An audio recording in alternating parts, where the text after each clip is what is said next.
Hello बच्चों, कैसे हो आप? मज़े कर रहे हो? आज अपने को क्या स्टार्ट करना है? स्टॉक का एडजस्टमेंट, क्लोजिंग स्टॉक का एडजस्टमेंट। ठीक है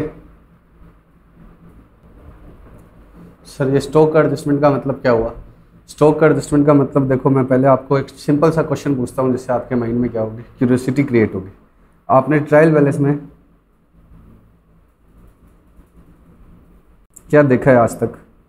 ओपनिंग स्टॉक यहाँ लिखा होता है और क्लोजिंग स्टॉक यहाँ पहला एडजस्टमेंट। ज़्यादातर क्वेश्चंस में फाइनल अकाउंट में आपने क्या देखा है? क्लोजिंग स्टॉक होता है यहाँ पर। ठीक है, अब ये स्टॉक कैसे आता है?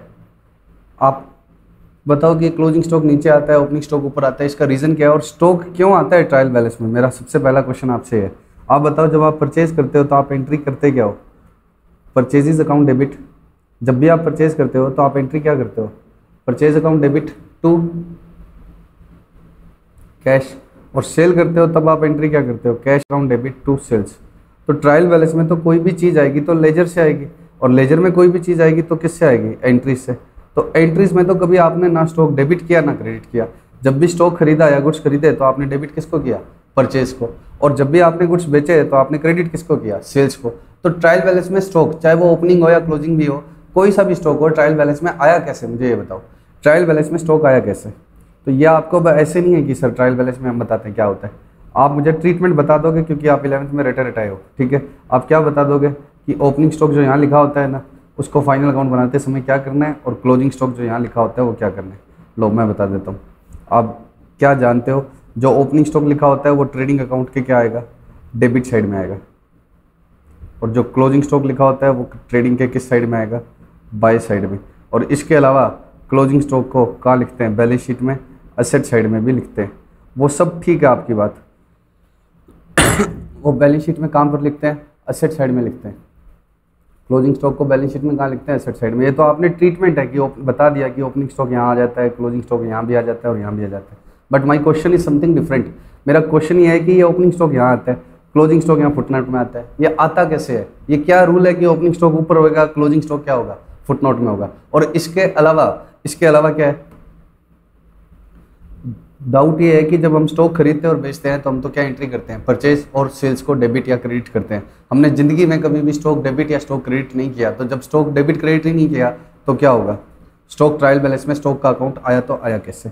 ये डाउट है मेरा। ठीक है, इसके साथ साथ ही मुझे एक और टॉपिक और कवर कर लूँगा मैं इसके अंदर ही, वो क्या होता है? Closing entries. हालांकि मैं बताऊँगा नहीं, लेकिन मेरा सबसे पहले पर्पज़ क्या है कि why opening stock appears in trial balance and closing stock does not appear.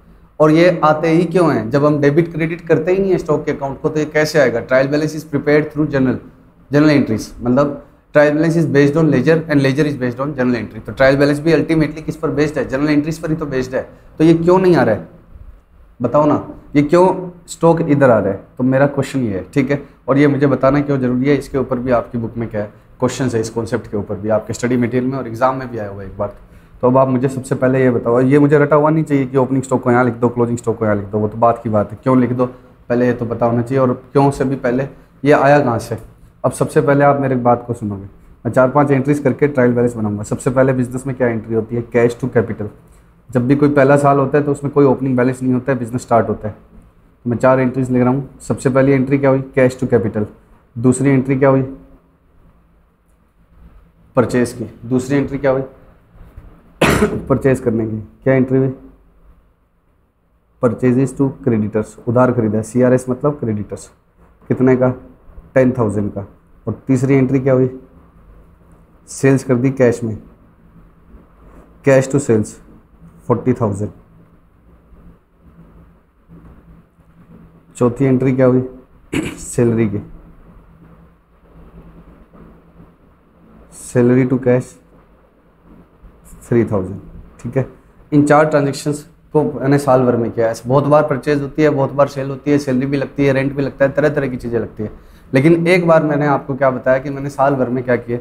ये 4 ट्रांजेक्शन्स किए। और 4 ट्रांजेक्शन्स के बाद मुझे ट्रायल बैलेंस बनाकर बताओ। ठीक है, ट्रायल बैलेंस बने। ट्रायल बैलेंस में क्या आएगा? जिन लेजर में बैलेंस रह जाएगा।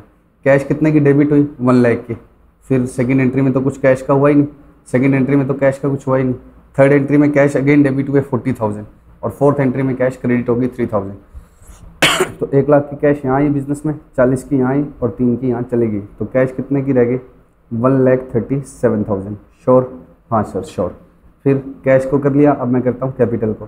कैपिटल की एक ही एंट्री है, फर्स्ट एंट्री, और कुछ है नहीं, उसमें क्रेडिट बैलेंस आ रहा है कितने का? 1 लाख का। परचेज कितने से डेबिट हुआ है? 10,000 से। परचेज कितने से डेबिट हुआ है? 10,000 से। क्रेडिटर कितने से क्रेडिट हुए हैं? 10,000 से। कैश मैंने ऑलरेडी इम्पैक्ट ले लिया, परचेज हो गया, क्रेडिटर हो गया, कैश का इम्पैक्ट ले लिया। सेल्स कितने की क्रेडिट हुई है? 40,000। सेल्स कितने की क्रेडिट हुई है? 40,000। और सैलरी कितने की डेबिट हुई है? 3,000।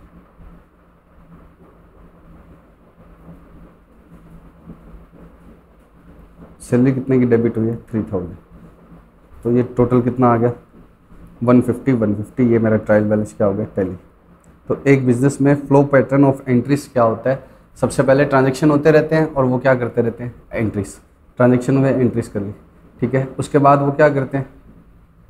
इन एंट्रीज के बाद में लेजर बनाते हैं, और इन लेजर पर बेस्ड क्या होता है? आगे ट्रायल बैलेंस। इन लेजर पर बेस्ड क्या होता है? आगे ट्रायल बैलेंस। तो ये हमने क्या बना लिया? Trial balance. ये क्या बना दिया? Trial balance. अब ये बिजनेस क्या करता है? अपना क्लोजिंग स्टॉक काउंट करता है। क्लोजिंग स्टॉक क्या करता है? काउंट।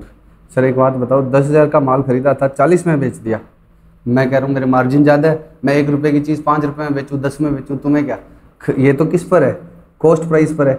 और ये क्या है? Sale price. मैं कहता हूँ मैंने 10 में से भी 8 का बेचा है। लो, कॉस्ट कितने की थी जो बेचा है? उसकी कॉस्ट कितने की थी? 8,000। 10 में से भी अभी मैंने कितना सारा स्टॉक सेल नहीं किया, 8,000 का ही सेल किया। कितने में? 40,000 में। ये समझ लो, मैंने 10,000 में जो माल खरीदा था ये 1 2 3 4 5, 1 2 3 4 5, और ईच यूनिट कितने की परचेज की थी? 2,000 की। मैंने 10,000 में क्या खरीदा था? 5 यूनिट। कितने कितने रुपए की? 2-2 हज़ार की। मैंने ये भी बेच दी, मैंने ये भी बेच दी, मैंने ये भी बेच दी, और मैंने ये भी। और मैंने एक एक यूनिट कितने रुपए में बेची है? 10-10 हज़ार में। 4 यूनिट का सेल प्राइस कितना आ गया? 40,000। और ये एक यूनिट तो अभी तक अनसोल्ड ही पड़ी है, ये तो एक यूनिट अभी भी अनसोल्ड ही पड़ी है। तो 10,000 यूनिट में, 10,000 रुपये में मैंने कितनी यूनिट खरीदी थी? 5 यूनिट। 5 यूनिट, ठीक है। 5 यूनिट जो येलो करी है मैंने, 1 ये खरीदी, 2 ये खरीदी, 3 ये खरीदी, 4 ये खरीदी, और 5 ये खरीदी। ये मैंने 5 यूनिट खरीदी थी। और सेल कौन सी हुई है? फर्स्ट होगी, सेकंड होगी, थर्ड होगी, फोर्थ होगी। कितने कितने रुपए के हिसाब से? 10-10 हज़ार रुपये के हिसाब से। इसलिए सेल कितनी की आ रही है? 40,000। तो अब मैं जब अपने गोडाउन में जाकर देखूंगा तो मुझे 1 यूनिट मिलेगी, मुझे 1 यूनिट मिलेगी। इसकी कोई एंट्री की क्या? नहीं। परचेज किया तो डेबिट किसको किया? परचेज को। क्रेडिट किसको किया? बेचने वाले टाइम सेल्स को। तो अब 1 यूनिट का क्लोजिंग स्टॉक पड़ा है, एंट्री नहीं की तभी तो ये बाहर आ रहा है। इसकी कोई एंट्री नहीं की, ये 2,000 रुपये का क्या आ रहा है? क्लोजिंग स्टॉक आ रहा है। इसकी मैंने कोई एंट्री नहीं की। तो बिजनेस में एंट्रीज का फ्लो पैटर्न क्या होता है? पहले एंट्रीज ये वाली, फिर लेजर, और फिर इन पर बेस्ड ट्रायल बैलेंस। अब जो आप फाइनल अकाउंट बनाते हो ना, जो आप क्या बनाते हो फाइनल अकाउंट, वो ऐसे नहीं होता है कि फॉर्मेट होता है ट्रेडिंग अकाउंट के डेबिट में ओपनिंग स्टॉक आएगा, क्रेडिट में क्लोजिंग स्टॉक आएगा। वो किस पर बेस्ड होता है? जनरल एंट्रीज पर बेस्ड होता है। फाइनल अकाउंट भी जो बनाते हैं ना, उनकी भी क्या करी जाती है? जनरल में जनरल एंट्रीज की जाती है। फाइनल अकाउंट की भी जनरल में क्या की जाती है? General entries. अब आप बताओ मुझे, एक बार हम ट्रेडिंग P&L और बैलेंस शीट का थोड़ा सा फॉर्मेट बना लेते हैं और साथ साथ में उसकी क्या करेंगे? General entries.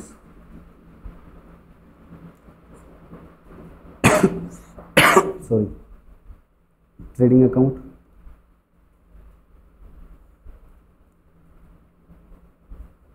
P&L अकाउंट,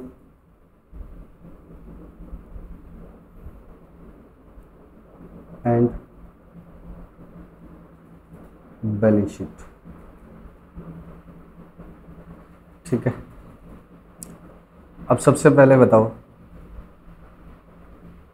इसको कैश को छोड़ दिया, कैपिटल को छोड़ दिया, ये तो जो चीज़ें बैलेंस शीट में आएगी उसको एक बार मैंने छोड़ा। परचेज कहाँ पर जाएगा? ट्रेडिंग अकाउंट में 10,000, 2 में लिखते हो आप। ट्रेडिंग टू परचेज कितने का? 10,000 का। एंट्री बताओ मुझे, एंट्री लिखवाओ मुझे, क्या हुई है? ये एंट्री हुई है trading account debit to purchases account, कितने का? 10,000 का। Trading account debit to purchases, समझ रहे हो ना? एंट्री लिखो मुझे, एंट्री भी लिखवाओ साथ साथ में, ऐसे नहीं कि फॉर्मेट रख लिया। ये बैलेंस शीट में जाएगा। सेल्स कहाँ जाएगी? ट्रेडिंग के बाय में। एंट्री लिखवाओ मुझे, बाय सेल्स कितने का, 40,000। सेल्स कहाँ गई, ट्रेडिंग के बाय में। अब मुझे बताओ एंट्री लिखवाओ साथ साथ, सेल्स टू ट्रेडिंग, यही तो एंट्री हुई, सेल्स अकाउंट डेबिट हुआ टू ट्रेडिंग 40,000। अब बताओ ये क्लोजिंग स्टॉक, सबसे पहली बात तो यहाँ लिखना क्यों है, सबसे पहली बात तो यहाँ लिखना क्यों है, और दूसरी बात इसकी एंट्री लिखेंगे। बताओ पहले तो ये यहाँ लिखना क्यों है। सुनो, अब यहाँ ये इसलिए लिखना है, जैसे लॉस बाय फायर वाला एडजस्टमेंट आपको बताया था ना, वैसे ही सेम यहाँ पर कितनी यूनिट की परचेज थी, मैंने आपको बताई 5 यूनिट थी, कितने कितने रुपए की, 2,000 की। और सेल कितने की हुई है, सिर्फ 4 यूनिट की 10,000 की। तो जब सेल प्राइस 4 यूनिट का है तो इसके अगेंस्ट कॉस्ट भी तो कितनी यूनिट की होनी चाहिए, 4 की होनी चाहिए भाई। 4 यूनिट की सेल हुई है तो 4 यूनिट का परचेज माइनस करो ना, या आप पूरा का पूरा परचेज क्यों माइनस कर रहे हो, समझो मेरी बात। मैं यहाँ बनाता हूँ वापस से वही की वो यूनिट 1 2 3 4। परचेज प्राइस कितने का हर एक का, 2 2 2 2। और सेल प्राइस कितने का हर एक का, 10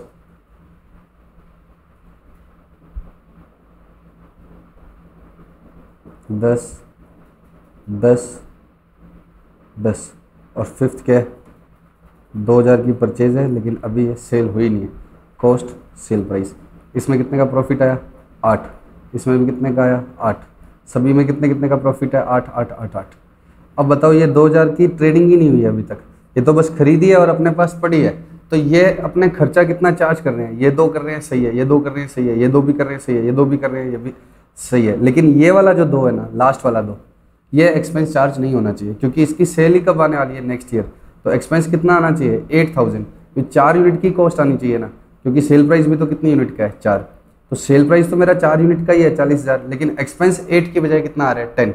तो इस एक्सपेंस को मैं रिवर्स करने के लिए वापस यहाँ पर क्या लिख देता हूँ, क्लोजिंग स्टॉक। क्योंकि अगर 4 यूनिट की सेल है तो कॉस्ट भी तो कितने की आनी चाहिए, 4 की। और इन दोनों को नेट करोगे ना, मैं अगर ये रेड हाईलाइट वाला देखो, इन दोनों को नेट करोगे तो क्या होगा, ये रेड जो भी है, इन दोनों को नेट करोगे तो क्या होगा, ये 4 यूनिट की कॉस्ट ही डेबिट में बचेगी। तो क्लोजिंग स्टॉक यहाँ क्यों लिखा जाता है, क्योंकि यहाँ पर सेल प्राइस कितनी यूनिट का है, 4, कॉस्ट आपने 5 की कर दी, तो 1 को रिवर्स करके वापस यहाँ लिखा जाता है। लेकिन अब लिख तो दिया, मुझे एंट्री बताओ क्या हुई, stock account debit to trading account कितने का, 2,000 का। Stock account debit to trading कितने का, 2,000। समझ गए बात। क्लोजिंग स्टॉक लिखा तो एंट्री तो हो रही है ना, ये सारी चीज़ें क्या है, जनरल एंट्री पर बेस्ड है। ये कोई फॉर्मेट नहीं है कि ट्रेडिंग के डेबिट में लिख दिया है, ये सबकी क्या होती है, जनरल एंट्री, और फिर इनका क्या बनता है, लेजर। ये पहले जनरल एंट्री होती है, फिर क्या बनता है, लेजर। आप लोग क्या समझते हो कि फाइनल अकाउंट कोई अलग से चीज़ है, फाइनल अकाउंट भी क्या है, जनरल एंट्री है। पहले ये जनरल एंट्री होती है, ट्रेडिंग टू परचेज, फिर ट्रेडिंग का लेजर बनता है। ट्रेडिंग पहले ये एंट्री होती है, पहले ये वाली क्या होती है, एंट्रीज, फिर क्या बनता है, लेजर। तो ट्रेडिंग के 2 में क्या आ गया, परचेज। समझ रहे हो, ट्रेडिंग के 2 में क्या आ गया, परचेज। फिर ये एंट्री हुई, सेल्स टू ट्रेडिंग, जनरल में एंट्री होगी, इससे ट्रेडिंग के लेजर में क्या आ गया, बाय सेल्स। तो ट्रेडिंग कोई अलग से पार्ट नहीं है, ये भी तो क्या है, जनरल एंट्री पर बेस्ड है। फिर स्टॉक टू ट्रेडिंग। अब ये अगली एंट्री क्या होगी, trading to P and L. Trading to P and L कितने का, बोलो ना, 42 माइनस 10, 32,000। तो ये एंट्री क्या हुई, trading to P and L. Trading का बैलेंस कहाँ भेज दिया, 32,000 पी एंड एल में। और पी एंड एल में क्या आ जाएगा, बाय ट्रेडिंग। यही तो करते हो, ट्रेडिंग का बैलेंस कहाँ भेज देते हो, पी एंड एल में। बस बोलते क्या हो इसको, जीपी। अगर आप इसको 2 पार्ट में भी करो, अगर यहाँ जीपी लिखो और वहाँ जीपी लिखो, तो आपने पहली एंट्री क्या करी, ट्रेडिंग टू जीपी। अगर आप यहाँ पी एंड एल ना लिख के जीपी लिखो, तो पहली एंट्री क्या लिखी, ट्रेडिंग टू जीपी। और फिर नेक्स्ट एंट्री क्या की आपने, जीपी टू ट्रेडिंग। फिर नेक्स्ट एंट्री क्या करी, GP to trading, GP to P and L, sorry. फिर ये एंट्री क्या बनी, GP to P and L. तो भी तो नेट क्या बचेगा, trading to P and L. Trading to P and L ही तो बचेगा। ये एंट्री वास्तव में होती क्या है, trading to P and L होता है। जो आउटकम आता है उसको हम जीपी बोल देते हैं, लेकिन चलो आप जीपी करने के यूज टू हो, तो मैं एक बार ट्रेडिंग टू जीपी लिख देता हूँ। ये एंट्री क्या बनी, ट्रेडिंग टू ग्रॉस प्रॉफिट 32,000। और फिर अगली एंट्री क्या हुई, gross profit to P and L. ये लो, इसको मैं ऐसे ही लिख देता हूँ जैसे आप यूज टू हो, चेंज नहीं करते। ट्रेडिंग टू P&L की एंट्री दो पार्ट में कर दी मैंने।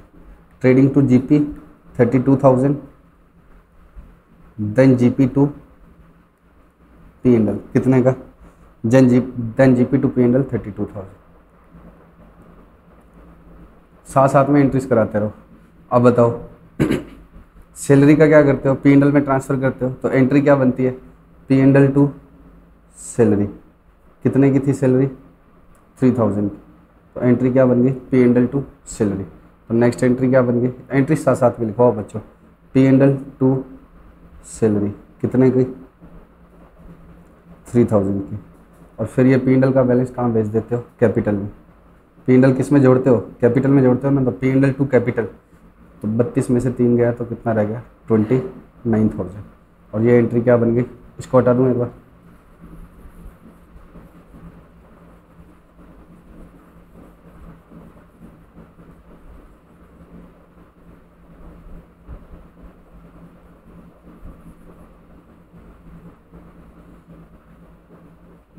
ये एंट्री बन गई P&L टू कैपिटल 29,000।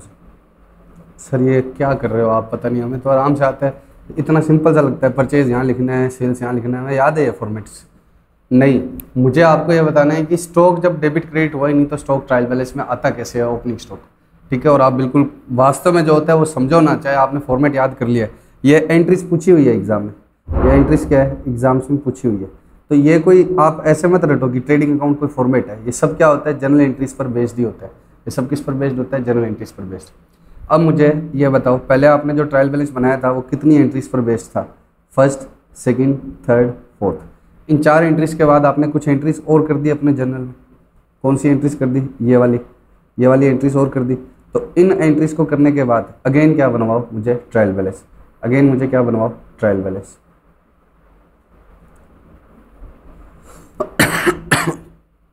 बताओ मुझे, कैश डेबिट था कितने का तुम्हारा, 137 का।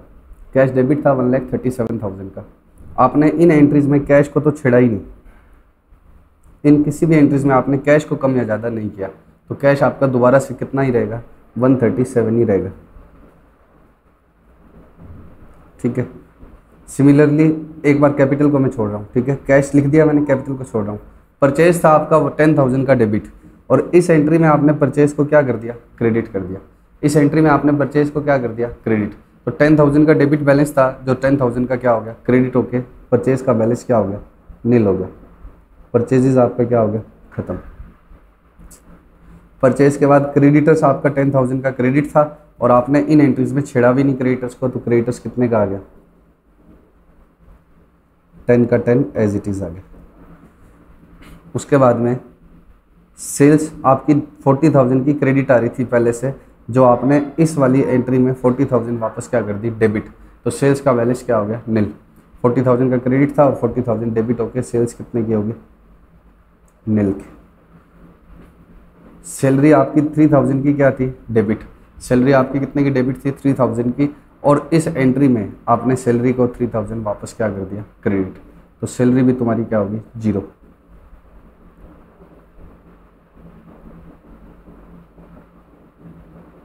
सैलरीज तुम्हारी क्या होगी, नील।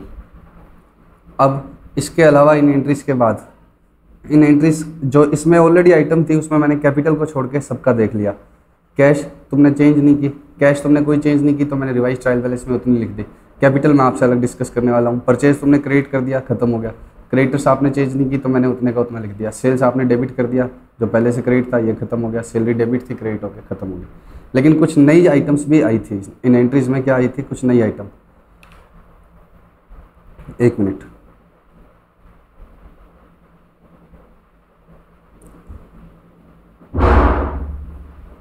ये परचेज 10,000 का तुम्हारा डेबिट था, यहाँ ये क्या हो गया, क्रेडिट।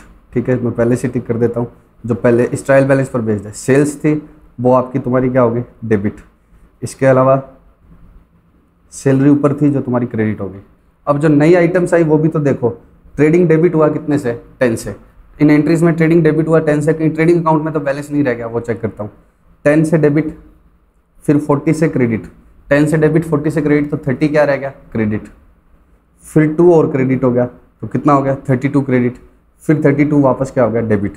तो ट्रेडिंग भी क्या हो गया, जीरो। तो ट्रेडिंग अकाउंट का बैलेंस जीरो हो गया। वो इन एंट्रीज में ही राइज हुआ, पहले तो था ही नहीं ट्रायल बैलेंस में, लेकिन यहाँ 10 डेबिट और यहाँ 32 डेबिट, कितना 42, और क्रेडिट भी कितना है 40 + 2 42। तो ट्रेडिंग खत्म हो गया। ये मेरे सामने ही तो किया मैंने, ट्रेडिंग का जो बैलेंस था वो ट्रांसफर कर ही दिया, तो ट्रेडिंग तो क्लोज हो ही गया। ट्रेडिंग का सारा बैलेंस जो बचा था, जो बैलेंस बचा था 32, वही तो हमने जीपी में ट्रांसफर किया था। तो इन एंट्रीज में ट्रेडिंग अराइज हुआ, वो भी खत्म हो गया। जीपी क्रेडिट हुआ और हाथों हाथ जीपी क्या हो गया, डेबिट।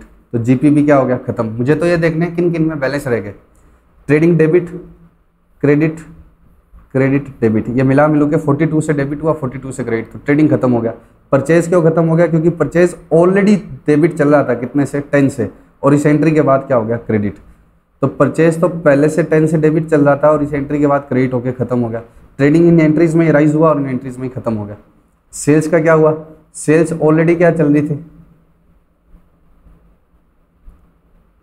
डेबिट चल रही थी और क्रेडिट चल रही थी, जो यहाँ पर आकर क्या होगी, डेबिट। अब एक नई आइटम क्या अराइज हुई है, स्टॉक अकाउंट। एक नई आइटम क्या अराइज हुई है, स्टॉक, जो पहले से नहीं था ट्रायल बैलेंस में, लेकिन इस एंट्री में तुमने डेबिट कर दिया, इस एंट्री में तुमने डेबिट कर दिया और आगे जाकर कहीं क्रेडिट नहीं हुआ, तो स्टॉक मेरे ट्रायल बैलेंस में आने लग जाएगा। स्टॉक कितने का आने लग जाएगा, 2000 का। स्टॉक कितने का आने लगेगा, 2000 का, ठीक है। एक नई आइटम क्या अराइज होगी, स्टॉक, कितने की, 2000। श्योर, हाँ। ट्रेडिंग तो खत्म हो ही गया, जीपी क्रेडिट हुआ और जीपी डेबिट हुआ, तो जीपी भी खत्म। अब पी&एल को देख ले जरा, पी&एल 32 से क्रेडिट हुआ, पी&एल में कितना बैलेंस आया, 32 आया, 3000 पी&एल डेबिट हो गया, तो कितना रह गया था, 29, और वो भी 29 मैंने लास्ट में किस में डाल के खत्म कर दिया, कैपिटल में। तो पी&एल भी खत्म हो गया। कैसे खत्म हो गया, 32 क्रेडिट, 3 एंड 29 डेबिट, तो पी&एल का बैलेंस भी क्या हो गया, नील। बस कैपिटल में कितना और क्रेडिट हो गया, 29,000। इसलिए मैंने बोला था कैपिटल में बाद में देखता हूँ। तो 1 लाख की तो ऑलरेडी थी कैपिटल, 1 लाख की तो ऑलरेडी थी कैपिटल, और 29 और आ गया, तो क्या हो गया,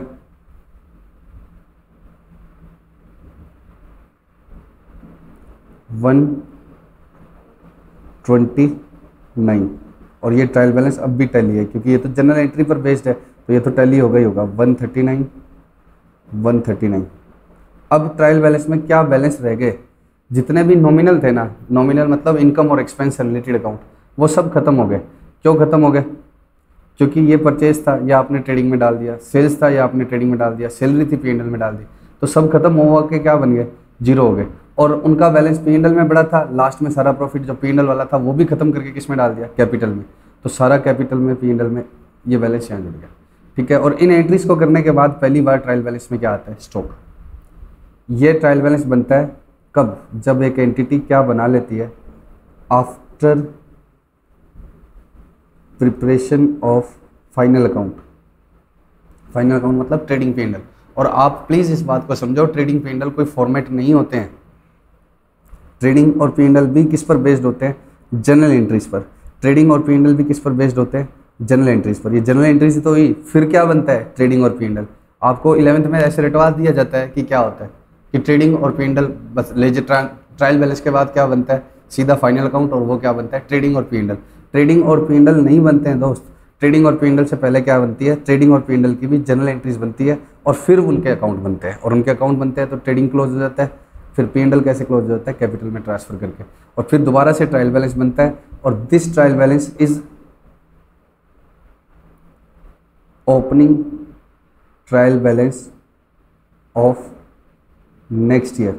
और ये ट्रायल बैलेंस मेरे लिए अगले साल के लिए क्या बन जाता है, ओपनिंग ट्रायल बैलेंस। यही ट्रायल बैलेंस मेरे लिए क्या बन जाता है, अगले साल के लिए ओपनिंग ट्रायल बैलेंस। और रेदर इसमें अब किसके बैलेंस रहेंगे, सैलरी रहेगा क्या, नहीं रहेगा, क्योंकि सैलरी क्या था, डेबिट था, आपने पी&एल में डाल के क्रेडिट कर दिया। परचेज, सेल्स, जितने भी इनकम और एक्सपेंस के रिलेटेड अकाउंट है वो तो खत्म हो गए। तो अब इसमें बचेंगे ही क्या, ये अगर तुम देखो ध्यान से तो ये बैलेंस शीट ही बची हुई है। ये बची क्या हुई है, बैलेंस शीट। इसको डेबिट साइड को क्या मान लो, असेट साइड, और क्रेडिट साइड को क्या मान लो, लायबिलिटी साइड। ये बची क्या हुई है, बैलेंस शीट। इसको खुला खुला लिख देते हैं तो क्या बोल देते हैं, बैलेंस शीट। अदरवाइज ये क्या है, ट्रायल बैलेंस। अदरवाइज ये क्या है, ट्रायल बैलेंस। तो balance sheet is nothing but sheet of balances. Balance sheet का नाम ही क्या है, एक शीट जिसमें क्या है, बैलेंस बचे हुए हैं। तो किस में बैलेंस बचे हुए हैं, परचेज खत्म हो गया फाइनल अकाउंट बनने के बाद, सेल्स खत्म हो गया, सैलरीज खत्म हो गया, तो बैलेंस सिर्फ किस में बचे जाएंगे, असेट और लायबिलिटीज के अकाउंट में। तो ये बैलेंस शीट ही है जो ट्रायल बैलेंस की फॉर्म में दिख रही है। इसको इधर हम खुला खुला लिख देते हैं तो क्या बोल देते हैं कि ये देखो बैलेंस शीट। इस साइड को हम क्या बोल देते हैं, डेबिट वाले को असेट साइड, और इसको क्या बोल देते हैं, credit side. But this trial balance is opening trial balance for next year. ये ट्रायल बैलेंस मेरे लिए क्या है, अगले साल के लिए ओपनिंग ट्रायल बैलेंस है। तो अगले साल के लिए यही ओपनिंग ट्रायल बैलेंस है। इसको मैं एक बार सही से लिख लूँ वापस। इसमें 4 ही आइटम है, कैश, क्रेडिटर, स्टॉक और कैपिटल नेक्स्ट ईयर।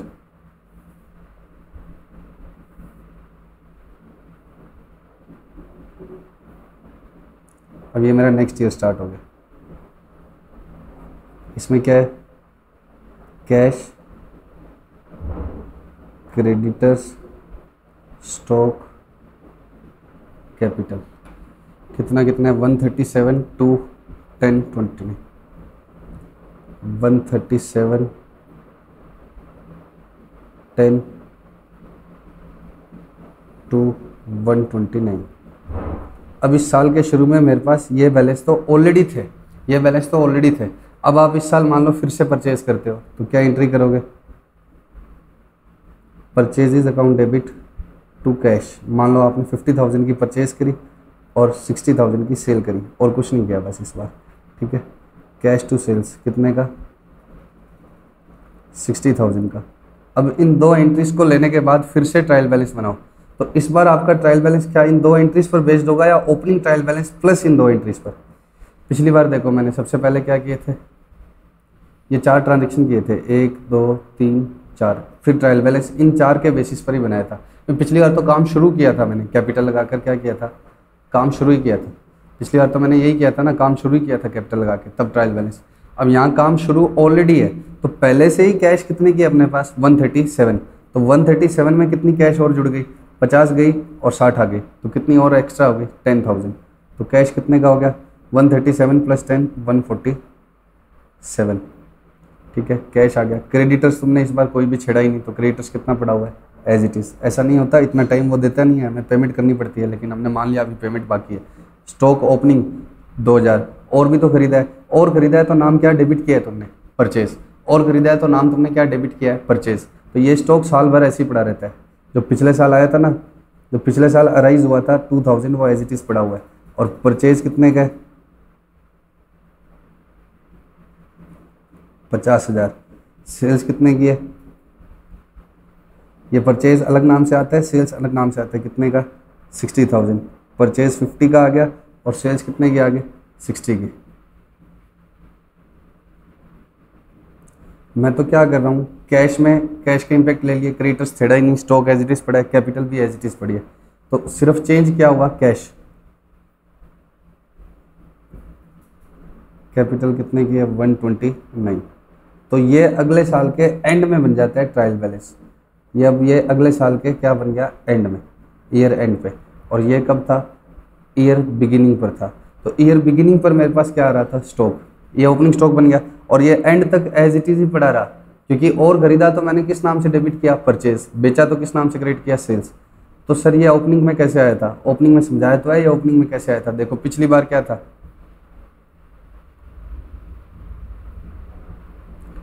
ये रहा पिछली बार वाला। आपने कितने का माल खरीदा था, 10,000 का, और बेचा कितने में था, 40 का, लेकिन कितने का ही बेचा था, 8,000 का। तो आपके पास परचेज कितने की पड़ी थी ट्रायल बैलेंस में, 10 की। सेल्स कितने की थी, 40 की। आपने परचेज को क्रेडिट कर दिया था, सेल्स को क्या कर दिया था। लेकिन ये स्टॉक तुमने यहाँ एंट्री डाली थी, एक बार तुम्हें दिखना ही बंद हो गया, कलर चेंज करता हूँ, ग्रीन कलर वाला आता है, ठीक है। स्टॉक की एंट्री आपने यहाँ डाली थी, इससे पहले स्टॉक नहीं था।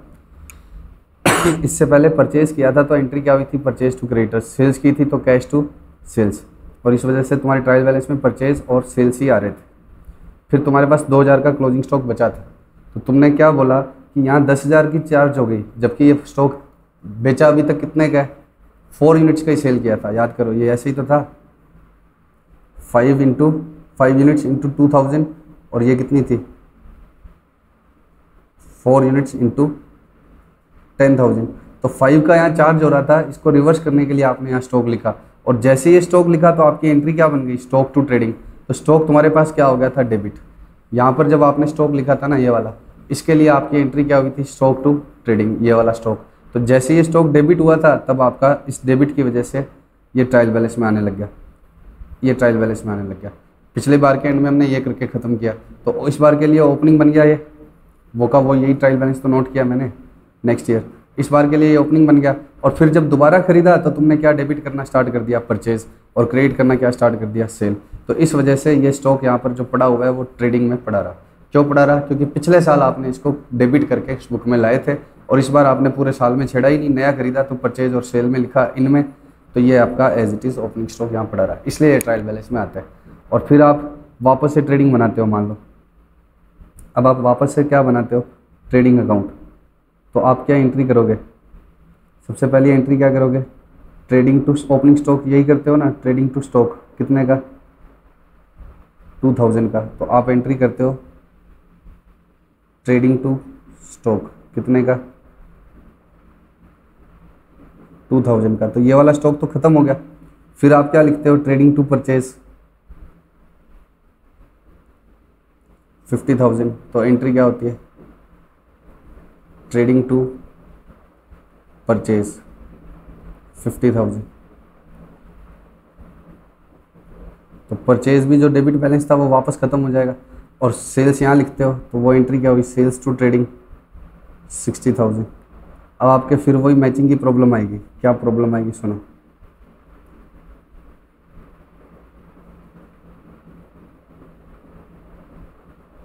अब अगर क्लोजिंग स्टॉक आप गोडाउन में जाकर गिनो और आपको जीरो मिले तब तो ये सही है।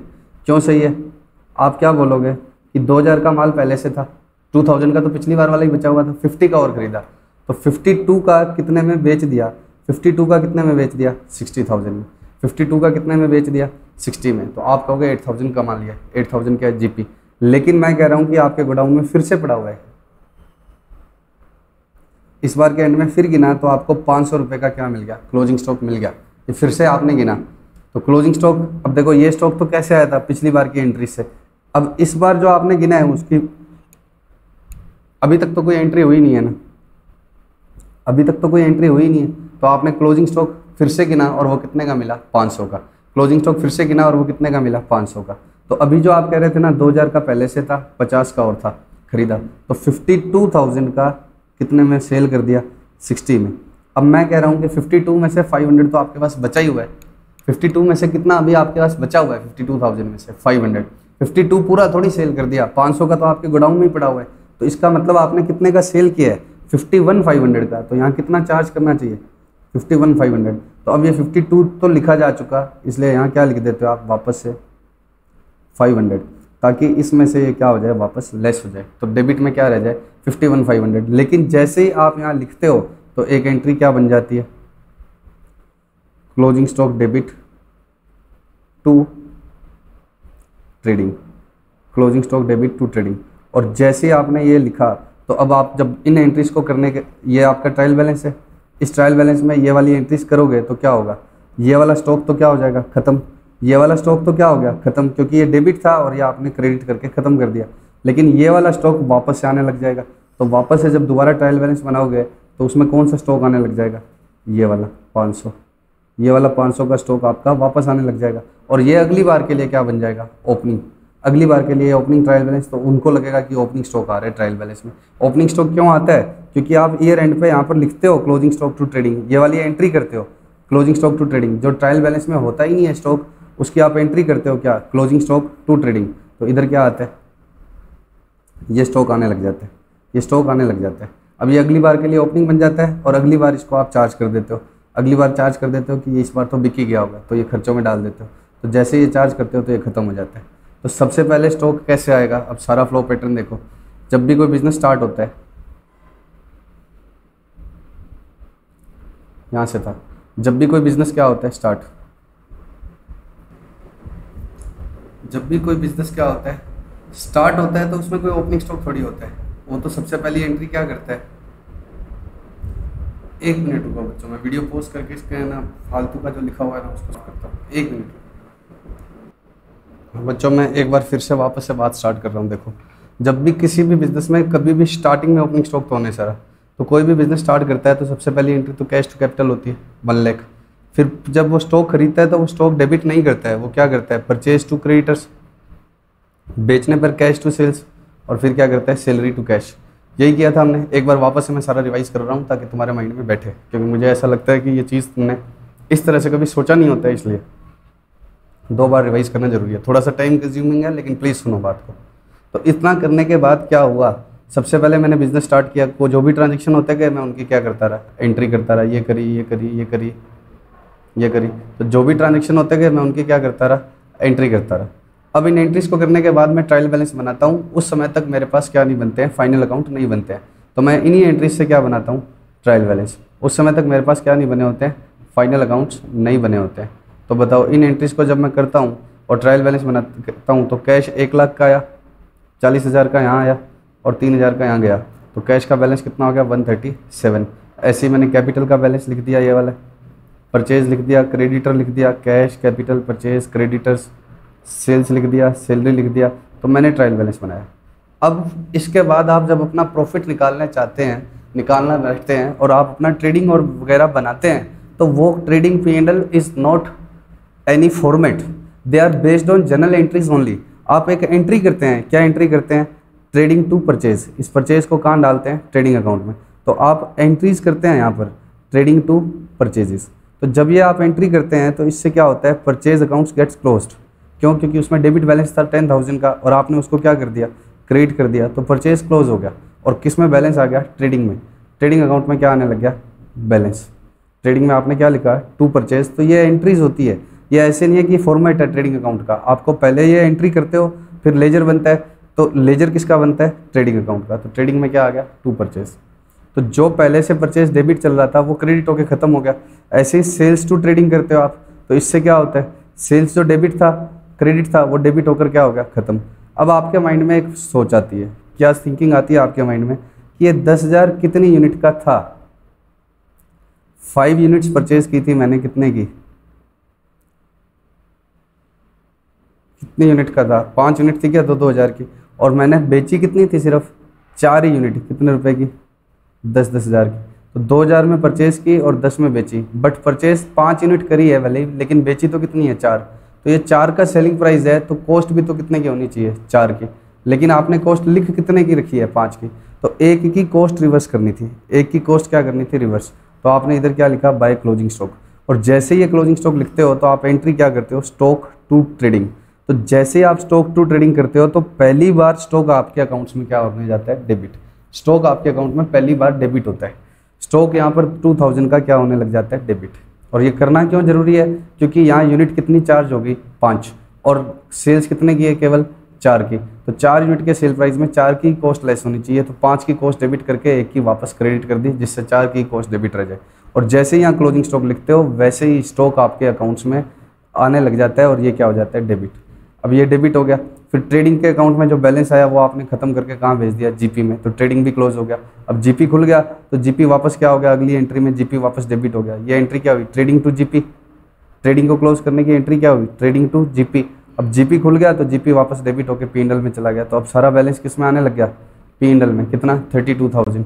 P&L थोड़ा कम हो गया 3,000 से। P&L टू सैलरी किया तो जो सैलरी डेबिट थी वो क्या हो गई, खत्म। सैलरी डेबिट होकर क्रेडिट होगी और P&L 29 का रह गया। अगली एंट्री क्या कर दी, P&L टू कैपिटल। तो इससे P&L भी क्या हो गया, क्लोज हो गया। ठीक है। अब इन सबको करने के बाद क्या देखा कि ये इन खातों में से कैश तो बचा हुआ है, कैपिटल भी बचा हुआ है, परचेज खत्म हो गया, क्रेडिटर्स बचा हुआ है, सेल्स खत्म हो गया और सैलरी भी खत्म हो गया। तो ये खत्म हो गए, तो बचा क्या, कैश, कैपिटल और क्रेडिटर। तो ये दोबारा से ट्रायल बैलेंस बनाया तो कैश, कैपिटल और क्रेडिटर। ये तो नहीं लिया ना, ऐसे लिखे हुए हैं मैंने, कुछ बचा तो ये 3 ही आइटम। और इसके अलावा इन जनरल एंट्रीज में ट्रेडिंग खुला तो वो भी इन जनरल एंट्रीज में ही क्लोज हो गया, P&L खुला तो वो भी क्लोज हो गया। लेकिन एक ऐसा अकाउंट खुला जो क्लोज हुआ ही नहीं, वो कौन सा था, स्टॉक का अकाउंट। और स्टॉक का अकाउंट खुल गया तो वो क्लोज हुआ नहीं, तो स्टॉक का डेबिट बैलेंस आने लग गया। तो स्टॉक पहली बार कब अकाउंट्स में आता है, फाइनल अकाउंट वाली एंट्रीज करने के बाद। इन एंट्रीज को हम क्या बोलते हैं, क्लोजिंग एंट्रीज। अब पेपर में आया क्लोजिंग एंट्रीज करो, तो बच्चों अब जनरल एंट्रीज का क्वेश्चन भी डालेगा तो ऐसे सिंपल सा नहीं डालेगा, उसने क्या बोला, क्लोजिंग एंट्रीज करो। तो इन एंट्रीज को हम क्या बोलते हैं, क्लोजिंग एंट्रीज। क्यों क्लोजिंग एंट्रीज बोलते हैं, क्योंकि इससे सारे एक्सपेंस और इनकम वाले अकाउंट क्लोज हो जाते हैं। परचेज, सेल्स, सैलरी, रेंट, जितने भी होते हैं वो सब क्या हो जाते हैं, क्लोज। तो क्लोजिंग एंट्रीज करते हैं जब, तो स्टॉक पहली बार आ जाता है। अब यही मेरे लिए अगली बार के लिए क्या बन जाता है, ओपनिंग ट्रायल बैलेंस। तो ओपनिंग ट्रायल बैलेंस देखो मैंने ये का ये बनाया वापस, कैश, क्रेडिटर, स्टॉक, कैपिटल। अब अगले साल ये ट्रायल बैलेंस है और अगले साल के लिए तो ये ओपनिंग है, ओपनिंग स्टॉक है। अब जो ट्रांजेक्शन होते हैं फिर आप वापस क्या करने लग जाते हो, ट्रांजेक्शन्स का इम्पैक्ट लेकर ट्रायल बैलेंस बनाते हो। फिर साल भर में वापस ट्रांजेक्शन्स की एंट्री करते हो। मैंने माना एक बार समझाने के लिए कि साल में 2 ही ट्रांजेक्शन हुए, परचेज टू कैश और कैश टू सेल्स। तो फिर जब दोबारा ट्रायल बैलेंस बनाओगे तो इस ट्रायल बैलेंस में किन का इंपैक्ट लोगे, इन एंट्रीज का। तो आपने क्या कर दिया, कैश चेंज होगी, कैश चेंज होगी, कितने की बढ़ गई कैश, 50 की गई और 60 की आई, तो 10,000 की कैश बढ़ गई। क्रेडिटर्स में चेंज नहीं हुआ, एज इट इज़ लिख लिया। स्टॉक तो आप छेड़ते ही नहीं हो पूरे साल, क्यों नहीं छेड़ते हो, जब आप वापस खरीदते हो तो परचेज करते हो और बेचते हो तो सेल्स। तो ये जो स्टॉक पिछली बार आया था ये पूरे साल बेचारा एज इट इज़ ऐसे ही पड़ा रहता है, कोई चेंज नहीं आता। परचेज किया, वापस खरीदा और बेचा तो वापस क्या किया, सेल्स। तो ये परचेज सेल्स पड़ा रहा और ये ओपनिंग स्टॉक पड़ा रहा और ये कैपिटल आ गई। फिर आप अपने गोडाउन में जाकर वापस गिनते हो तो आपको क्लोजिंग स्टॉक कितने का मिला था, मैंने हटा दिया था, ये पहले समझाया था जब लिखा था ना मैंने, क्लोजिंग स्टॉक कितने का मिला, 500 का। अब आप अपने प्रॉफिट निकालते हो, वापस से प्रॉफिट निकालने के लिए क्या करते हो, क्लोजिंग एंट्रीज। क्लोजिंग एंट्रीज में क्या लिखोगे, ट्रेडिंग टू ओपनिंग स्टॉक। तो जो ये ओपनिंग स्टॉक आ रहा था ये तो क्या हो गया, खत्म हो गया, ये तो खत्म हो गया। और फिर क्या लिखा, ट्रेडिंग टू परचेजेस, इससे और क्या खत्म हो गया, परचेज। जो ये परचेज डेबिट था ये क्रेडिट होके क्या हो गया, खत्म। और सेल्स यहाँ लिख दिया आपने, तो सेल्स भी खत्म होगी, सेल्स टू ट्रेडिंग वाली एंट्री से। अब समझना ध्यान से बात को मेरी, सेल्स टू ट्रेडिंग वाली एंट्री से सेल्स तो खत्म होगी। अब आप क्या कह रहे थे कि 60,000 में माल बेचा मैंने, 2 पहले का था और 50 और खरीदा था, तो 52 का कितने में बेच दिया, 60 में। लेकिन आपने देखा कि 52 में से 500 तो बचा ही हुआ है, तो 52 का 60 में नहीं बेचा, 52 का कितने में बेचा, नहीं 60 में, 51,500 का ही। क्यों, क्योंकि 52 कैसे बना, 2 पहले से था और 50 और खरीदा, लेकिन इसमें से भी 500 तो आपके पास बचा ही हुआ है ना।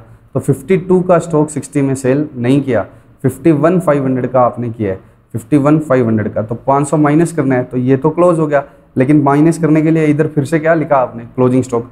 और जैसे ही क्लोजिंग स्टॉक लिखा तो एक नया स्टॉक फिर से आने लग गया। इस एंट्री से तो स्टॉक क्या हो रहा है, क्लोज, जो पिछली बार खुला था, और इससे फिर से खुल गया। अब दोबारा ट्रायल बैलेंस बनाओगे तो क्या होगा, दोबारा ट्रायल बैलेंस बनाओगे फाइनल अकाउंट बनाने के बाद या क्लोजिंग एंट्रीज का इम्पैक्ट लेने के बाद, क्लोजिंग एंट्रीज मतलब इनका इम्पैक्ट लेने के बाद, तो ये स्टॉक तो क्या हो जाएगा, खत्म। ये स्टॉक तो 2,000 का क्रेडिट होकर खत्म हो गया, लेकिन ये वाला नया आने लग जाएगा और नेक्स्ट ईयर के लिए ये फिर से क्या बन जाएगा, ओपनिंग स्टॉक। इस तरह से चलता है, इसलिए ओपनिंग स्टॉक ट्रायल बैलेंस में आता है और क्लोजिंग स्टॉक ट्रायल बैलेंस के बाहर पड़ा रहता है। ये नेक्स्ट ईयर के लिए क्या बन जाएगा, ओपनिंग स्टॉक। अब बच्चों मेरी आपसे रिक्वेस्ट है कि आप इस वीडियो को क्या सुने, 2 बार। इस वीडियो को प्लीज़ आप कितनी बार सुनो, 2 बार, क्योंकि इससे आपको क्लियर होगा कि ओपनिंग स्टॉक और क्लोजिंग स्टॉक का फंडा क्या है। नहीं तो आप रट लोगे कि ओपनिंग स्टॉक तो कहाँ आता है,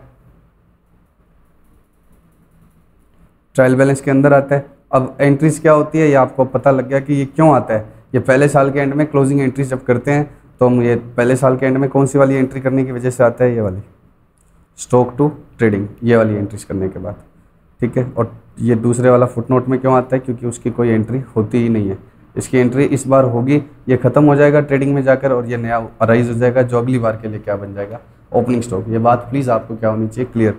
और इसको लाना क्यों पड़ता है, ताकि ट्रू मैचिंग हो पाए। ट्रू मैचिंग होने का मतलब इधर कितने की यूनिट है, 10 यूनिट की कॉस्ट अगर चार्ज है, सेल 10 की क्या कॉस्ट अगर 5 की है और सेल अगर कितने की है, 4 की है, तो इसको सही करने के लिए क्या करना पड़ेगा, कॉस्ट 5 की हो, सेल 4 की हो, तो वापस 1 यूनिट की कॉस्ट रिवर्स करनी पड़ती है by way of closing stock. और जैसे रिवर्स करते हो तो क्लोजिंग स्टॉक डेबिट होकर बुक में आने लगता है, पक्का। सिमिलरली अगले साल में क्या होता है, ये जो है ये मुझे लगा 52,000 का सेल किया, लेकिन 500 का तो बचा ही हुआ था, तो 52 चार्ज हो गया, जबकि 500 बचा हुआ है, तो उसको हटाने के लिए वापस ये एंट्री करनी पड़ेगी। प्लीज़ इस वीडियो को 2 बार सुनना। और इसमें से क्वेश्चन क्या आता है, क्लोजिंग एंट्रीज करने का, वो कैसे आता है वो हम कल से स्टार्ट करेंगे। अब कल से हमारे क्या स्टार्ट हो जाएंगे, क्वेश्चन, ठीक है। इन वाली एंट्रीज को क्या बोला जाता है, क्लोजिंग एंट्रीज। कौन सी वाली, ये वाली जो फाइनल अकाउंट से रिलेटेड एंट्रीज होती है ना, ट्रेडिंग टू ओपनिंग स्टॉक और ये सब। तो उन्होंने एक बार क्या नहीं पूछा, फाइनल अकाउंट बनाओ, ये नहीं पूछा, उन्होंने बोला क्लोजिंग एंट्रीज करके बताओ। तो क्लोजिंग एंट्रीज भी आपको आनी चाहिए। कौन सी एंट्रीज को क्लोजिंग एंट्री बोला जाता है, जिनसे अकाउंट्स क्या होते हैं, क्लोज। जैसे आपको ये ट्रायल बैलेंस दिया हुआ है, इसमें क्या आ रहा है, परचेज, रेंट। तो परचेज की एंट्री आप क्या करते हो, ट्रेडिंग टू परचेज। रेंट की एंट्री क्या करते हो, P&L में भेजते हो ना रेंट को, तो P&L टू रेंट। इस तरह की एंट्रीज को क्या बोला जाता है, क्लोजिंग एंट्रीज। कैसे क्वेश्चन आएगा वो हम कल क्लास में देखेंगे, लेकिन प्लीज़ आपसे रिक्वेस्ट है आप इस वीडियो को 2 बार सुने। प्लीज़ इस वीडियो को 2 बार सुने, तो आपको ये कॉन्सेप्ट क्लियर होगी क्यों ट्रेडिंग अकाउंट क्यों ओपनिंग स्टॉक ट्रायल बैलेंस में आ रहा होता है और क्लोजिंग स्टॉक फुटनोट में आ रहा होता है। ऐसे रटने से नहीं होगा कि फॉर्मेट है हमें याद है, हम ओपनिंग स्टॉक को ट्रेडिंग में डाल देंगे, क्लोजिंग स्टॉक को बैलेंस शीट और दोनों जगह डालेंगे। ठीक, थैंक यू सो मच। ठीक है, प्लीज़ रिक्वेस्ट है आप 2 बार सुनिए। Thank you so much.